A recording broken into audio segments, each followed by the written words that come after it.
नक्सली संगठन भाकपा माओवादियों का सक्रिय सदस्य अनिल भुइयां ने आत्मसमर्पण कर दिया। काफ़ी कम उम्र में ही प्रतिबंधित नक्सली संगठन टीपीसी से जुड़कर इसने अपने हाथों में हथियार थाम लिया था। बाद में जेजेएमपी नामक अपना एक अलग संगठन बनाया और उसके बाद इसने भाकपा माओवादी के साथ मिलकर सक्रिय रूप से नक्सली वारदातों को अंजाम दिया करता था। हजारीबाग, बोकारो व चतरा के सीमांत क्षेत्रों में सक्रिय माओवादी अनिल भुइयां उर्फ अनिल रिखियासन ने हजारीबाग में आत्मसमर्पण कर दिया। आपको बता दें कि हजारीबाग, बोकारो व चतरा के सीमांत क्षेत्रों में नक्सली आतंक का पर्याय बन चुका अनिल भुइयां वर्ष 2009 में प्रतिबंधित नक्सली संगठन टीपीसी में शामिल होकर अपना कदम अपराध की दुनिया की ओर बढ़ाया, जहां से वर्ष 2017 में केरेडारी के हेरंगीर गांव में अपने ही संगठन के सब जोनल कमांडर सागर गंझू समेत 7 सदस्यों को अपने कुछ सहयोगियों के सहायता से मारकर एवं उनके सारे हथियार लूट कर एक नया संगठन जेजेएमपी के नाम से खड़ा कर लिया। जिसके बाद जेजेएमपी संगठन के नाम पर इसने कई क्षेत्रों में लेवी वसूलने का काम प्रारंभ किया।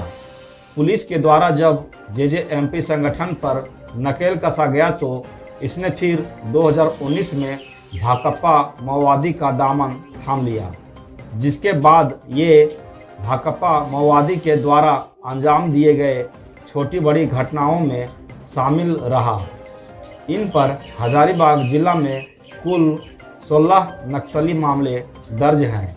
पुलिस की लगातार बढ़ती दबिश, मुठभेड़ एवं भाकपा माओवादी के उद्देश्य से पार्टी कमांडर का विपरीत दिशा में कार्य करने के कारण यह पुलिस के समक्ष आत्मसमर्पण करने को सोचा और घर आने के बाद झारखंड सरकार के आत्मसमर्पण एवं पुनर्वास नीति, जिसका नाम नई दिशा है, उससे प्रभावित होकर पुलिस के समक्ष पूर्ण रूपेण तथा बिना किसी दबाव के आत्मसमर्पण करने का फैसला किया।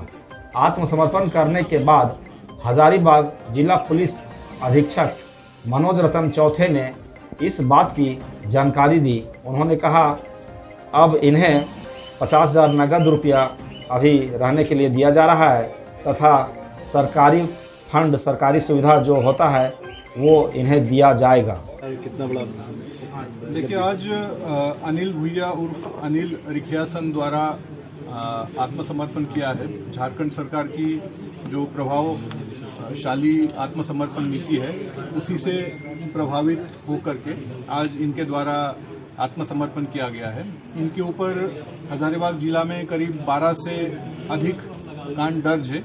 मुख्य रूप से हिंदगीर में जो 2017 में घटना हुई थी, जिसमें 7 टीपीसी के उग्रवादियों को मारा गया था, इस घटना में इनका मुख्य रूप से रोल रहा है। उन 7 टीपीसी के उग्रवादियों को मारने के बाद, हथियार लूटने के बाद इन्होंने जेजेएमपी संगठन का निर्माण हजारीबाग जिला में किया और उस संगठन के माध्यम से लेवी वसूलने का काम किया।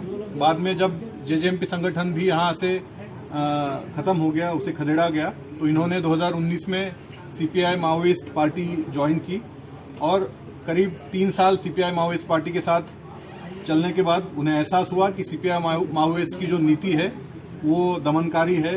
उसमें जो पैसा वसूली होता है लेवी के नाम पे, वो निजी स्वार्थ के लिए नक्सली नेता अपने पास रख लेते हैं। समाज की लंबी चौड़ी बातें करती है, लेकिन समाज के लिए कुछ भी फायदे वाला काम उनके द्वारा नहीं किया जाता है, बल्कि विध्वंसकारी काम ही नक्सलियों द्वारा किया जाता है। वहाँ आर्थिक रूप से, शारीरिक रूप से, मानसिक रूप से संगठन के सदस्यों का शोषण किया जाता है।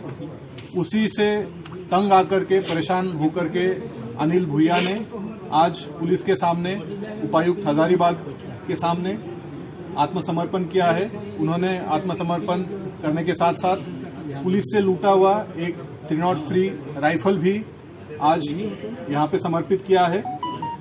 हम लोगों ने इन्हें इमीडिएट आर्थिक सहयोग के रूप में 50,000 रुपये राशि दिया है। इसके अलावा जो आत्मसमर्पण नीति के तहत कई सारे लाभ इनको मिलने हैं, जिसमें 3 लाख रुपए के तक इनको पैसा मिलेगा कैश में। इसके अलावा इनके बच्चों का स्कूलिंग सरकार की तरफ से कराया जाएगा। 4 डिसमिल जमीन इनको घर बनाने के लिए मिलेगी।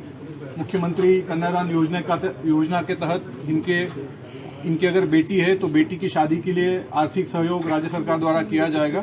काफ़ी अच्छी हमारी आत्मसमर्पण नीति है। मैं अन्य सभी नक्सलियों को, जो भी स्प्लिंटर ग्रुप से टीपीसी हो, जेपीसी हो, जेजेएमपी हो या अन्य जितने भी इस तरह के संगठन हैं, पीएलएफआई हो, सबको मैं अपील करना चाहूँगा कि सरकार की ये जो पॉलिसी है इसका लाभ